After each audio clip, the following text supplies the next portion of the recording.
मज़हर अब्बास साहब, आपकी क्या राय है? महमल कह रही हैं कि फ़ायदा तो इससे कोई भी नहीं है, नुकसान इससे मुल्क का हुआ है। देखिए, एक फ़ायदा तो हो रहा है कि बहुत सी चीज़ें एक्सपोज हो रही हैं। बहुत सी बातें जो हमें पता होती थी, माजी में भी ये पता होता था कि किस तरह एजेंसीज़ का रोल रहा है किस तरह पॉलिटिकल इंजीनियरिंग हुई है। अब वो बातें बहुत नेकेड अंदाज में सामने आ रही हैं।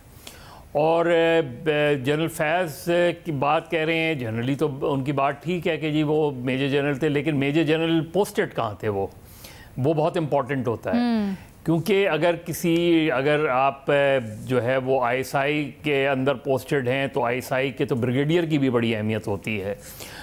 लेकिन by and large army chief की रिस्पॉन्सिबिलिटी इस लिहाज से होती है कि उनके अंडर ये सारी फोर्सेस होती हैं।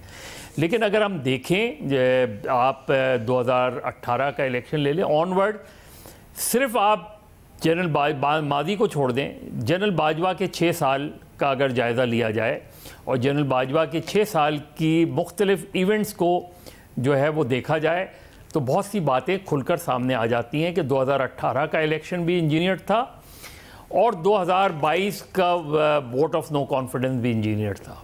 इसलिए कि जो कैरेक्टर्स हैं जिन्होंने इमरान खान की गवर्नमेंट बनी, जिनकी वजह से और जिनकी वजह से इमरान खान की गवर्नमेंट गई, वो कैरेक्टर्स एक ही हैं। अब फिर आप उसमें MQM का मौक़िफ़ लें कि MQM को कब कहा गया था कि आप इमरान खान को सपोर्ट करें और किसने कहा था कि इमरान खान को सपोर्ट नहीं करें।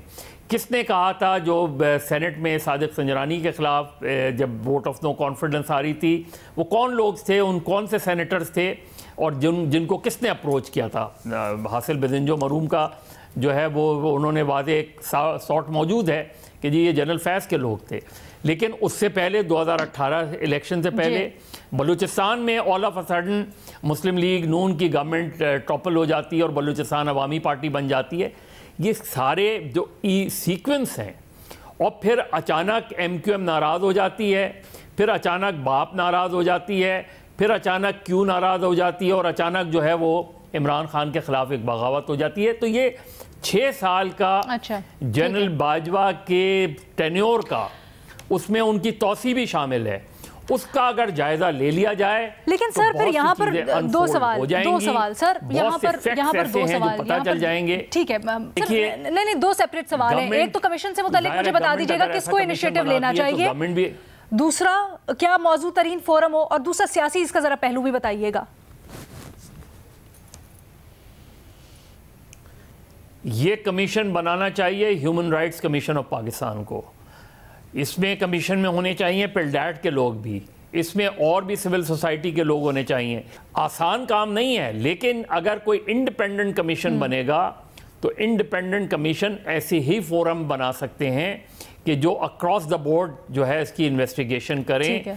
इसमें आप डालें वो सारे जो लोग हैं और फैक्ट्स के साथ, ऐसा नहीं कि जो कैरेक्टर्स हैं उनसे भी बात की जाए और उन्हें आगे भी बढ़ना चाहिए, तारीख भी एक बहुत बड़ा करनी चाहिए। लेकिन पाकिस्तान में अगर इस तरह की चीज़ बनी, सर तारीख भी बहुत बड़ी पाकिस्तान में डिसाइडर होती है कभी कभार बनती तो है। सर आपको क्या लगता है इस जब सियासी तारीख लिखी जाएगी तो उसमें फिल वक्त इसका फ़ायदा या नुकसान किसको? क्या जैसे अभी महमल कह रही थी कि इमरान खान के ऊपर सबसे ज़्यादा नज़ला गिरता है जब ये सारी मामलात सामने आते हैं, तो क्या आप भी इससे इत्तेफाक करेंगे? नहीं ना, सब पे मैंने तो कहा एस्टैब्लिशमेंट, जुडिशरी और देखिए सबसे ज़्यादा नुकसान मज़े साहब, देखिए सबसे ज़्यादा नुकसान और मैं समझता हूँ कि नुकसान नहीं, लेकिन चीज़ें खुलकर सामने आ सकती हैं। पाकिस्तान की इस्टेब्लिशमेंट का जो रोल है वो पता चल जाएगा, पाकिस्तान के पॉलिटिशियंस का जो रोल है वो पता चल जाएगा, पाकिस्तान की जुडिशरी का जो रोल है वो पता चल जाएगा। ठीक है।